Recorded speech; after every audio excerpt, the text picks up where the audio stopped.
মোবাইলের নেশাতে বড় হচ্ছে জাতি, জানি না কি হবে রে ভাই ভবিষ্যতের গতি। রাতের বেলায় ঘুম খানি রে করে শেষে যে চুরি, পাই না এখন দিনের বেলায় মধুর ঘুমের স্বাদ। পড়ালেখার ধার ধারি না, মোবাইল নিয়ে থাকি, মেধার বিকাশ হচ্ছে না যে সমন্তরে ফাঁকি। ধন্যবাদ মাননীয় মডারেটরকে আজকের এই মহান মঞ্চে আমাকে বক্তব্য প্রদানের সুযোগ করে দেওয়ার জন্য।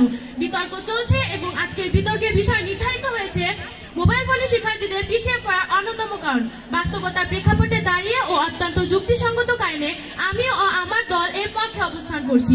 আমার দলের প্রথম বক্তা বিষয়টিকে নানাভাবে সংজ্ঞায়িত করে গেছেন এবং আমার দলের দ্বিতীয় বক্তা এসে বিষয়টিকে কিছুটা হলেও প্রমাণ করে দিয়ে গেছেন যে মোবাইল ফোনে শিক্ষার্থীদের পিছিয়ে পড়ার অন্যতম কারণ।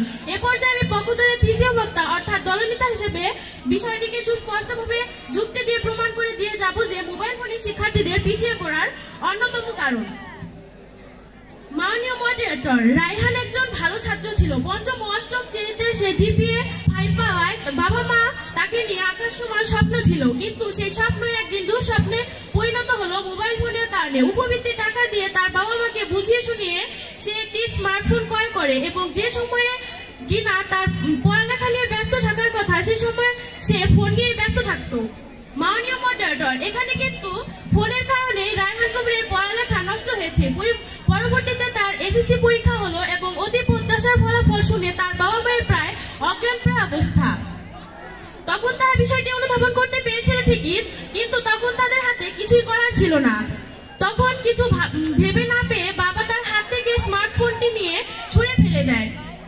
এক্ষেত্রে ভালো ফলাফল না হওয়ার প্রত্যাশা এবং অতি যত্নে স্মার্টফোনটি ভেঙে ফেলার কারণে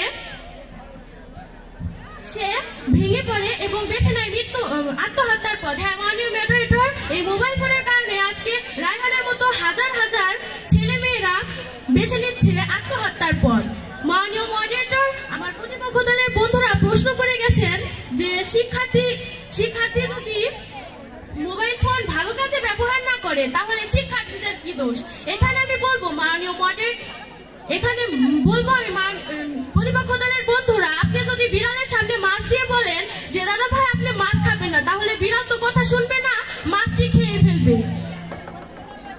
নিজে সতর্ক থাকলেই সবকিছু হয় না।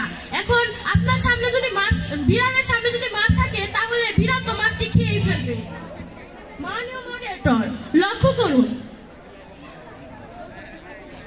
6 জানুয়ারি 2019 দৈনিক যুগান্তরের এক পত্রিকায় প্রকাশিত হয়েছিল বর্তমানে সারা বিশ্বে ইন্টারনেট ব্যবহারকারীর সংখ্যা 70%।